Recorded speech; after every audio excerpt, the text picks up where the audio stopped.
Salam alaikum, Azul, bonsoir.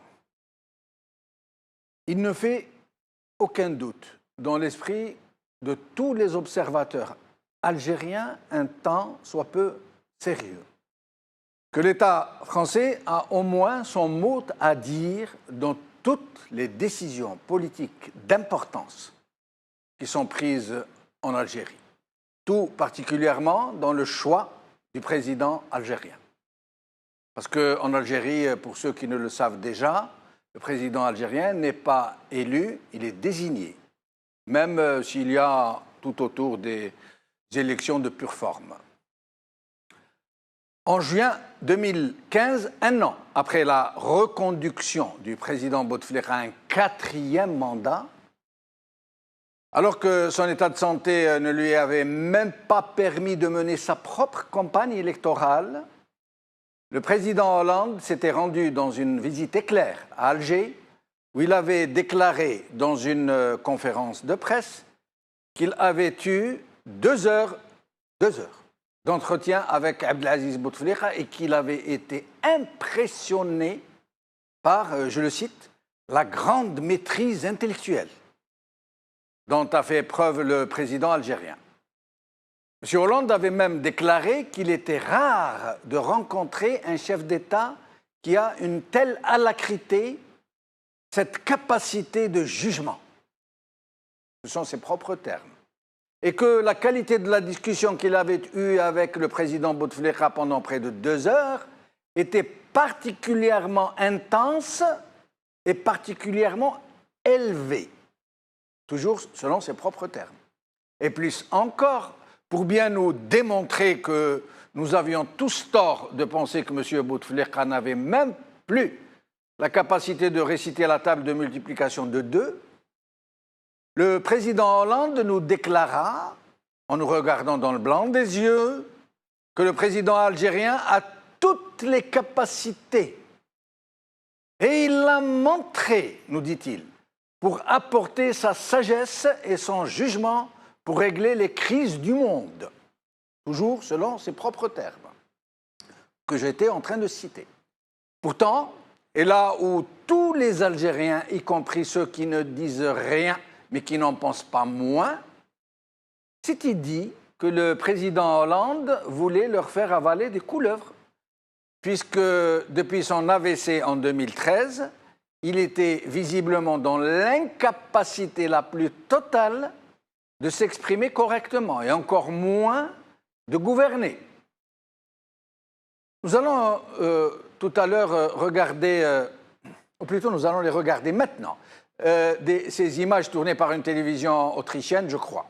Vous allez voir que durant son discours d'investiture, M. Bouteflika s'est vu retirer publiquement, devant tout le monde, devant toute l'assistance, les feuillets de son discours qu'il lisait parce qu'il ne récitait pas ce qui lui était dicté dans l'oreillette et qu'il venait de montrer à la face du monde qu'il était totalement déconnecté.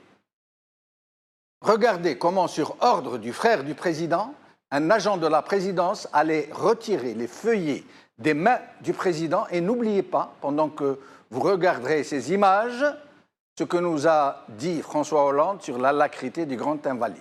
Regardez.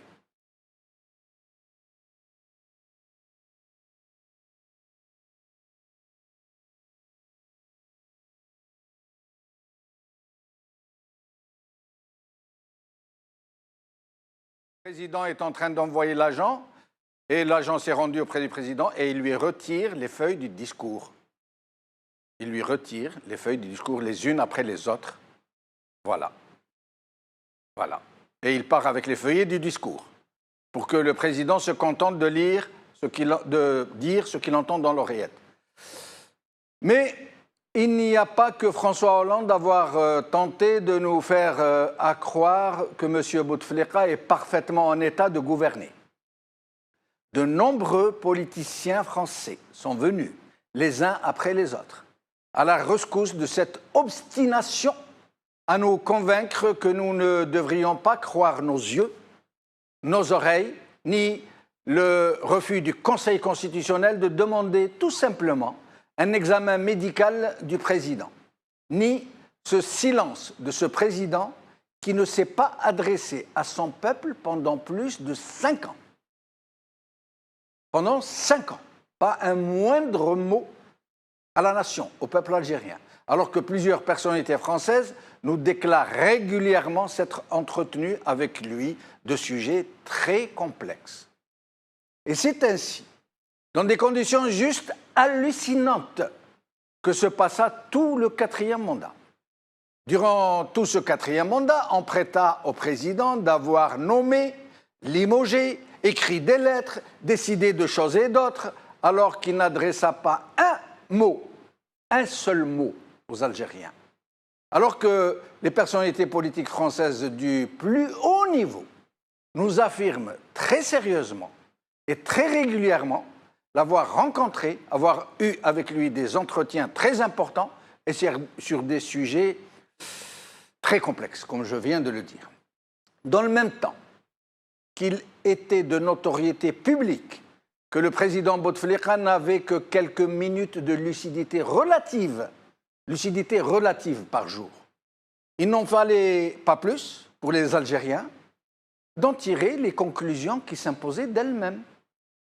C'est que, dans ce cas, c'est que l'État français avait imposé le 4e mandat de Bouteflika à l'armée algérienne, alors qu'il en connaissait le véritable état de santé, puisque c'est à l'hôpital du Val-de-Grâce qu'il avait été pris en charge après son AVC, et que c'était aux invalides spécialisés dans la prise en charge des traumatismes de guerre que les médecins avaient tenté de lui réapprendre à parler, à prononcer ne serait-ce qu'un tout petit discours de quelques minutes, en vain.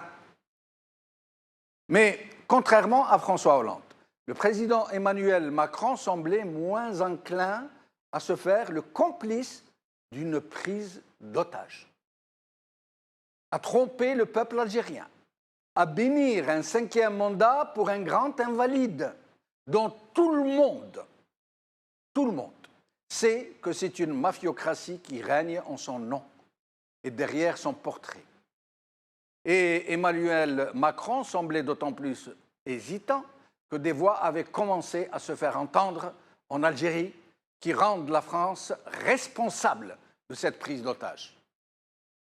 Et M. Macron semblait d'autant plus hésitant que la crise économique en Algérie menace désormais de provoquer une immense explosion populaire qui pourrait se traduire par un véritable tsunami migratoire vers le territoire français. C'est cela, et d'autres considérations aussi, qui semblent avoir provoqué la frilosité de l'État français à l'endroit d'un 5e mandat. C'est cela aussi, cette absence de feu vert qui a, de facto, paralysé toute initiative au sein du régime algérien, qui, à moins de 7 mois des échéances présidentielles, n'a pas encore pu désigner le futur président. Désigner. C'est cela. Cette hésitation du président français à donner sa bénédiction pour un 5e mandat, qui a provoqué la furieuse guerre des clans qui fait rage en ce moment même au sein du régime, cette affaire de cocaïne, cette purge des grands barons militaires et sécuritaires, cette crise institutionnelle qui secoue le Parlement et cette guerre des services. Et c'est tout cela, et plus encore, qui semble avoir poussé le Quai d'Orsay à communiquer ces jours-ci dans ce sens pour confier à certains journalistes algériens et à certains milieux que Paris ne soutient ni mandat ni candidat, pour reprendre ce titre du journal Liberté. À plus forte raison que le livre récent et les déclarations de Bernard Bajolet, ex-ambassadeur de France en Algérie et patron de la DGSE, prêtent à faire croire que c'est le contraire qui est vrai. Mais il ne fait pas de doute que les relations entre les deux pays, qui devraient être aussi des relations entre les deux peuples, sont à leur croisée des chemins. La raison d'État est tout à fait compréhensible, parce qu'il n'y a pas d'état d'âme en termes de relations bilatérales, mais seulement des intérêts. Mais l'intérêt des deux peuples n'est-il pas justement dans le souci de ne pas insulter l'avenir, pour ne pas provoquer l'irrémédiable? La raison d'État devrait être raison, d'abord et avant tout. Et en l'occurrence, la raison commande la prudence. Aujourd'hui,